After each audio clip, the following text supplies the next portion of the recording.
चलिए, good morning everyone. स्वागत है आप सभी लोगों का। एमपीटेट वर्ग 3 का पेपर जल्द ही होने वाला है। डेट का भी कंफर्मेशन हम इसलिए नहीं कह सकते क्योंकि 25 तारीख तक आपके फॉर्म डल रहे हैं, लेकिन अभी हम ये मान के चलते हैं कि 31 अगस्त को यदि आपका पेपर होता है तो आपको फिलहाल क्या करना चाहिए। फिलहाल वर्ग 3 के लिए एक सबसे बड़ी अपडेट जो कल रात में आई थी, उस अपडेट में ये बताया गया था कि आपका जो सिलेबस होने वाला है वो कुछ इस तरीके से होने वाला है कि चयन परीक्षा के लिए हिंदी व अंग्रेजी का जो रहेगा वो हायर सेकेंडरी स्तर का रहेगा और उसके अलावा बाकी जो रहेगा वो हाई स्कूल का होने वाला है। हाई स्कूल का मतलब होता है 10th क्लास, है ना।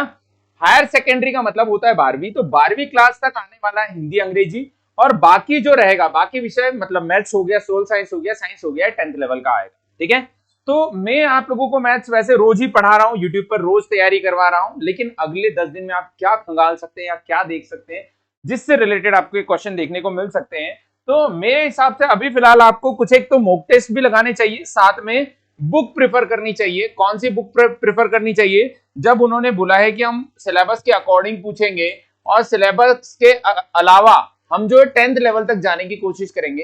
तो 10th लेवल क्या होता है? 10th लेवल होता है 8वीं 9वीं 10वीं की किताब। ये मेरे सामने 8वीं 9वीं 10वीं के लिए किताब है। जैसे मान लो ये 10वीं तक की किताब है मेरे पास है, तो इनमें ये 8वीं क्लास की किताब उठाऊं और इसके चैप्टर के नाम पढ़ूं। मैं जो आपका सिलेबस है उसको उठाओ आप और सिलेबस में पढ़ो और चैप्टर के नाम यहां पर पढ़ो। जैसे पहले वाले चैप्टर में आप देखोगे तो एल्जेब्रिक एक्सप्रेशन एंड आइडेंटिटीज दिया हुआ है, फैक्टराइजेशन दिया है, डिवीजन ऑफ एल्जेब्रिक एक्सप्रेशन दिया है। आपकी इसमें दिया है, सिलेबस मैंने पढ़ा है। आप चाहो तो यहाँ पर मैं आपको खोल के दिखा दूं। आप यहाँ पर ओपन करोगे सिलेबस तो सिलेबस के अंदर लिखा हुआ है सेम टू सेम।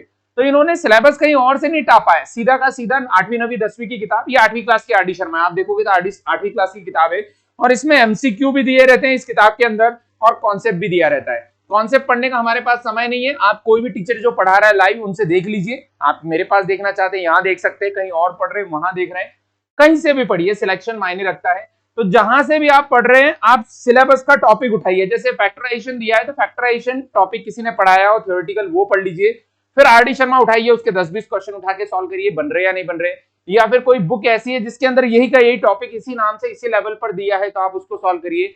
10वीं तक बोला है तो 10वीं तक भी बेटा बहुत अच्छा खासा लेवल होता है। उसका कारण ये कि एमपी कांस्टेबल का पेपर 10वीं पे ही आधारित आता है और डिग्री वाले बच्चे पास नहीं कर पा रहे बहुत सारे। तो आप समझिए कि लेवल यहां पर भी हो सकता है, ऐसी कोई दिक्कत नहीं है। 10th लेवल पे भी अच्छा पेपर बनाया जा सकता है।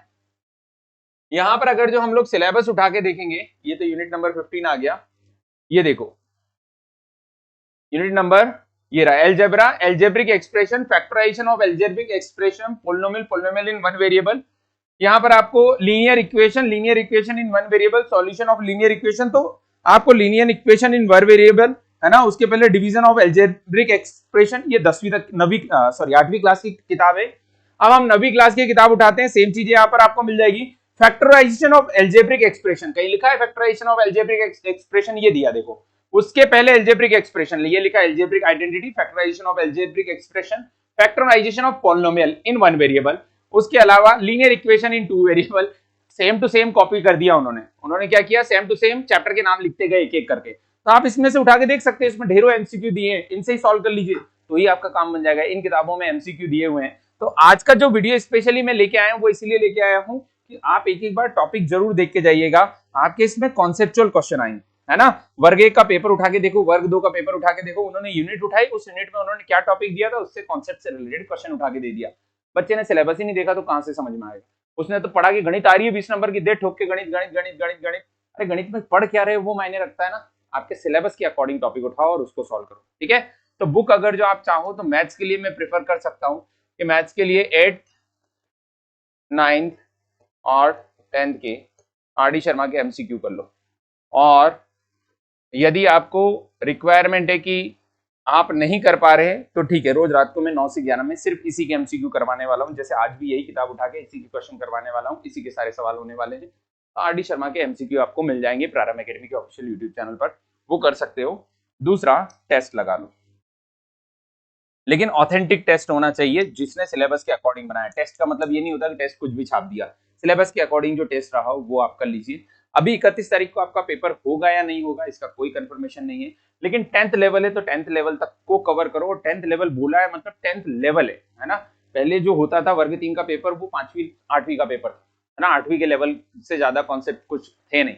यहाँ पर आपको 10th लेवल बोला है, मतलब पेपर अच्छा बन सकता है, 10th लेवल तक के क्वेश्चन आ सकते हैं। तो 10th तक की साइंस उठा लो, 10th तक की साइंस भी आपको मिल जाएगी, फिजिक्स केमिस्ट्री बायोलॉजी के लिए बहुत सारी एमसीक्यू बुक आती है 10th वाली, 10th तक के वो सारे उठा लो और उसके अलावा ये बुक पढ़ लो, तो आपका काम बन जाएगा।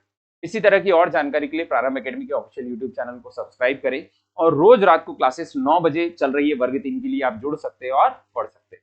जय हिंद।